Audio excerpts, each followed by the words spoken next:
देखिए, रिपोर्ट तो कल ही जारी हो गई थी। माननीय मुख्यमंत्री ने चूंकि सर्वसम्मत राय से ये काम हुआ था, इसलिए सारे ने पार्टी के लीडरों को उन्हें बुला करके अभी कहा कि आगामी दिनों में और कुछ काम करना है, इसका जो आर्थिक विश्लेषण करना है, शैक्षणिक स्तर क्या है डिफरेंट जातियों का, उन्होंने पदाधिकारियों को निर्देश दिया है। और इसके लिए क्या लोक कल्याणकारी पॉलिसी वो बनाएंगे, इसके लिए आगामी सदन में बात करने का उसने वादा किया है। लेकिन एमआईएम ने मशवरे के तौर पर यह कह दिया है कि चूंकि पिछड़ों की आबादी बढ़ी है, 63% हो गई है, चूंकि एससी की आबादी बढ़ी है, लगभग 20% की हो गई है, तो रिजर्वेशन का आकार भी बढ़ना चाहिए और इस कमजोर तबके का हिस्सा तय होना चाहिए। जिसकी जितनी आबादी उसकी उतनी हिस्सेदारी होनी चाहिए।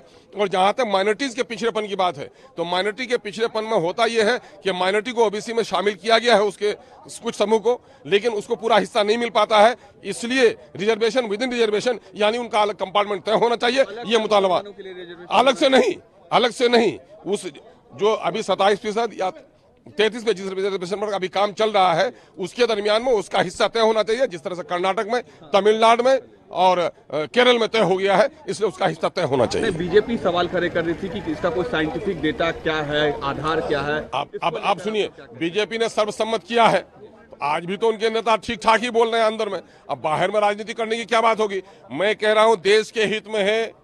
लोगों ने गर्दनें इसलिए कटाई थी कि इस देश के अगड़े पिछड़े दलित सब लोगों को देश की संपत्ति में और अवसर सबको समान मिले, और समान अवसर मिलाने के लिए जरूरी है कि जातियों की गणना हो, उनकी आर्थिक सामाजिक विश्लेषण हो और उनका रिजर्वेशन दिया जाए। आर्थिक डेटा जल्द जारी किया जाए, इसकी डिमांड भी आप लोग करेंगे? बिल्कुल डिमांड नहीं, उन्होंने मुख्यमंत्री ने खुद ही आदेश दिया है पदाधिकारियों को कि आप उसका आर्थिक, उसका सामाजिक और उसका शैक्षणिक विश्लेषण कर लीजिए, और उसके बाद ताकि आगे सदन में पॉलिसी बनाने में आसानी हो। उन्होंने खुद कहा है, तो हम लोग क्या कुछ बातें हुई है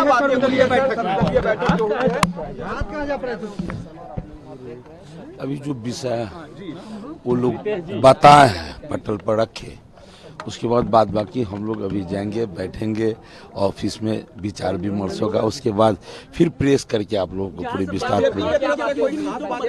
बीजेपी की तरफ से कोई खास बात नहीं, लेकिन ये विषय तो रखा गया कि भाई कुछ समाज, हम समरसता की बात करते हैं, लेकिन कुछ समाज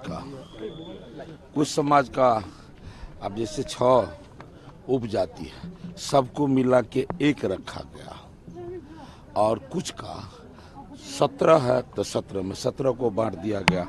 ऐसे में उस समाज का विकास कैसे संभव हो पाएगा। और जिस समरसता के लिए की बात करता हूँ, उसके लिए भी एक मजबूत पहल किया जाए।